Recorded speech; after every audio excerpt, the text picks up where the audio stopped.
Perkenalkan, saya Syaifuddin dengan NIM 060103210118 dari Prodi Manajemen Pendidikan Islam, Fakultas Tarbiyah dan Keguruan, Universitas Islam Negeri Sunan Ampel, Surabaya. Di sini saya akan berobservasi mengenai penyusunan rencana strategi yang ada di MAN 3 Magetan. Baik, sekarang bersama saya dengan Bapak Mustafa selaku Waka Kesiswaan dari MAN 3 Magetan. Baik, Bapak izin bertanya, untuk di MAN 3 Magetan sendiri itu apakah ada renstranya? Kalau di MAN 3 ada, insya Allah ada. Terus dalam bagaimana cara pembuatannya itu? Proses yang Prosesnya yang saya tahu, untuk restra itu bagian dari RKM. Biasanya kita buat mungkin akhir semester ganjil atau mungkin menjelang tahun anggaran. Misalnya kalau 2023 kita biasanya pengerjaannya di 2022 akhir itu. Kemudian di situ ada beberapa kegiatan yang harus kita susun, kemudian kita rancang, kemudian kita perkirakan untuk anggaran dananya. lalu untuk kesulitan yang dalam cara pembuatannya, kesulitan cara penyusunannya dalam penyusunannya itu adalah kesulitan yang dialami. Sebenarnya untuk kesulitan tidak begitu terlalu sulit. Biasanya kita hanya waktu harus fokus, harus fokus.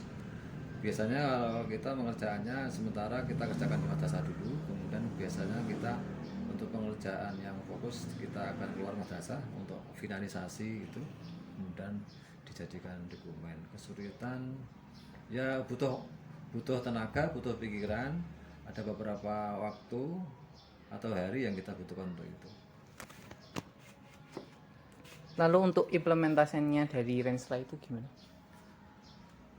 Ya setelah kita rancang, kemudian kita kawal, kemudian setelah itu kita sesuaikan dengan anggaran yang ada, dan biasanya ya menyesuaikan kondisi anggaran yang ada. Kemudian kegiatan tetap jalan, tapi untuk anggarannya atau kegiatannya menyesuaikan anggaran yang ada. Berarti pelaksanaannya menyesuaikan anggaran yang ada Ya, dulu. anggaran ada, kemudian kita bagi-bagi, kita sesuaikan. Lalu untuk kendala dalam implementasinya sendiri tadi? Kendalanya kadangkala mungkin misalnya kegiatannya itu kadangkala ya ada yang terlaksana, ada yang tidak.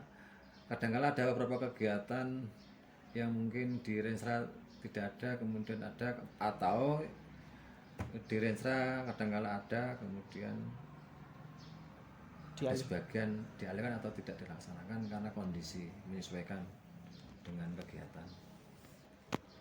Terus tahap evaluasinya itu bagaimana?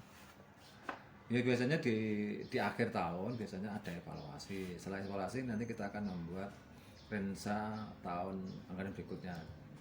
Setelah kita evaluasi misalnya tahun 2022 kira-kira kegiatannya yang belum maksimal atau tidak terlaksana seperti apa, kita evaluasi. Kemudian nanti di tahun berikutnya kita sempurnakan. Terus menurut Bapak apakah Renstranya signifikan bagi lembaga? Ya rencana itu mesti ada signifikannya karena semua kegiatan itu memang harus kita rencanakan, harus kita program. Walaupun di perjalanannya ada beberapa penggunaan dari revisi, tapi tetap yang namanya RKM atau Renstra itu mesti selalu ada untuk acuan, untuk arahan, untuk pedoman dalam menjalankan semua aktivitas yang ada di madrasah. Seperti itu. Terima kasih Bapak atas penjelasannya mengenai penyusunan Renstra yang ada di MAN 3 Magetan.